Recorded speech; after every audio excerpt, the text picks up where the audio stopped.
അപ്പോൾ കുട്ടികൾക്ക് എങ്ങനെയാണ് ഈ ഫിയർ ഫാക്ടർ മാറ്റുവാൻ സാധിക്കുന്നത്? പ്രാക്ടീസ് അല്ലേ? അല്ല, തീർച്ചയായിട്ടും ഇപ്പം നമ്മുടെ ആൽഫയിലൊക്കെ ചെയ്തിരിക്കുന്ന നമ്മുടെ സ്കൂളിൽ, ഇപ്പോൾ നമ്മുടെ സ്കൂളിൽ ഒത്തിരി സന്തോഷത്തോടെ പറയാം, ഇപ്പോൾ ഒരു ക്രിസ്മസ് എക്സാമിനേഷൻ കഴിഞ്ഞ സമയത്ത് ഇപ്പോൾ കേരളം മുഴുവൻ എല്ലാ സബ്ജക്റ്റുകൾക്കും വെരി ടഫ് എക്സാമിനേഷൻ ആയിരുന്നു എന്ന് പേടിച്ച് നിൽക്കുന്ന സമയത്ത് പോലും നമ്മുടെ സ്കൂളിൽ ഒരു 70% കുട്ടികളും നല്ല ഉയർന്ന മാർക്കാണ് സ്കോർ ചെയ്തിരിക്കുന്നത്. ബാക്കി ഒരു 30% കുട്ടികൾ അതിൽ ഇച്ചിരി പകച്ചു പോയിട്ടുണ്ട്. ഇനി അതിനെ ശരിയാക്കാനായിട്ട് നമ്മൾ മോഡൽ എക്സാമിനേഷൻസ് നമ്മൾ കൂട്ടുകയാണ്. ഈ ക്രിസ്മസ് എക്സാമിനേഷൻ്റെ പാറ്റേണിൽ തന്നെയുള്ള എക്സാമിനേഷൻസ് നിരന്തരമായിട്ട് കൊടുത്തുകൊണ്ട് ആ എക്സാമിനേഷൻ അറ്റൻഡ് ചെയ്യാനുള്ള ഒരു കോൺഫിഡൻസ് കുട്ടികളിൽ ബിൽഡ് ചെയ്യുകയാണ് ഇപ്പോൾ ആൽഫ അക്കാഡമി പ്ലാൻ ചെയ്ത് ഇംപ്ലിമെന്റ് ചെയ്തുകൊണ്ടിരിക്കുന്നത്. മനസ്സിലായോ? അതായത് ഒരു നല്ല മെറ്റിക്കുലസ് പ്ലാനിങ് ഉണ്ട്.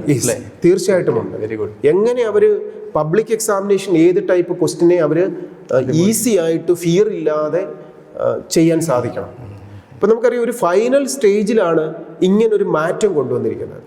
ഇനി ഈ സമയത്ത് ഇപ്പം ഈ പറയുന്നത് പോലെ ഡീറ്റെയിൽ ആയിട്ട് തിങ്ക് ചെയ്ത് കോൺസെപ്റ്റിൽ നിന്ന് ആൻസർ ഉണ്ടാക്കാൻ ഒരു കുട്ടിക്ക് സാധിക്കുന്നില്ലെങ്കിൽ പിന്നെ അവിടെ ഒരു ബെസ്റ്റ് മെത്തേഡ് ഉണ്ട് നമുക്ക് അപ്ലൈ ചെയ്യാവുന്നത്.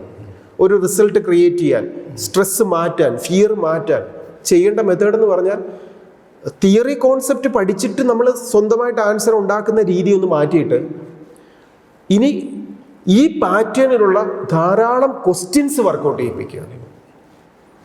ഓക്കെ, ഓരോ ചാപ്റ്ററിൽ നിന്നും ഇതേ പാറ്റേണിലുള്ള ധാരാളം ക്വസ്റ്റ്യൻസ് ഫെമിലിയർ ആക്കുക, പ്രാക്ടീസ് ചെയ്യിപ്പിക്കുക. ഓക്കെ, അതിലൂടെ അവർക്ക് പിന്നെ ഏത് ക്വസ്റ്റ്യൻ കണ്ടാലും ഈ ടഫ് ലെവലുള്ള ക്വസ്റ്റ്യൻസ് ഞാൻ കണ്ടിട്ടുണ്ട്, ചെയ്തിട്ടുണ്ട്, എഴുതിയിട്ടുണ്ട്, പഠിച്ചിട്ടുണ്ട് എന്നൊരു കോൺഫിഡൻസ് നമുക്ക് ബിൽഡ് ചെയ്യിക്കാനും അതിലൂടെ പബ്ലിക് എക്സാമിനേഷൻ ഈസി ആക്കി കൊടുക്കാനും സാധിക്കും. എപ്പോഴും ഫിയർ എന്ന് പറയുന്നത് കുട്ടികളിൽ ഒരല്പം ഉണ്ടാവണം, എങ്കിൽ മാത്രമേ ഇല്ലാത്ത ഒരു ഉഴപ്പി നടക്കും. അപ്പോൾ ആ ഒരു ഫിയർ നമുക്ക് നിർത്തിക്കൊണ്ട്, ഒരു അല്പം ടെൻഷൻ നിർത്തിക്കൊണ്ട് എനിക്ക് സാധിക്കുമെന്നൊരു കോൺഫിഡൻസ് ബിൽഡ് ചെയ്ത് കൊടുക്കുകയാണ് ശരിക്കും അത് ഗവൺമെൻറ് ആണേലും സ്കൂളാണേലും കുട്ടികൾക്ക് വേണ്ടി ചെയ്തു കൊടുക്കേണ്ടത്. അതെ. സോ ഇങ്ങനെ ഒരു നല്ല ഒരു ടിപ്സ് തന്ന സാറിന് വളരെയധികം നന്ദി. എൻട്രൻസുമായിട്ടും ബോർഡ് എക്സാമിനേഷനുമായിട്ടുള്ള കൃത്യമായ ഗൈഡൻസ് ആണ് സ്കൂളിൽ സാറ് കൊടുത്തുകൊണ്ടിരിക്കുന്നത്.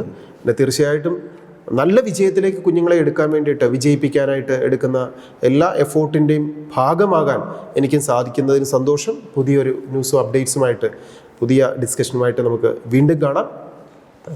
All the best.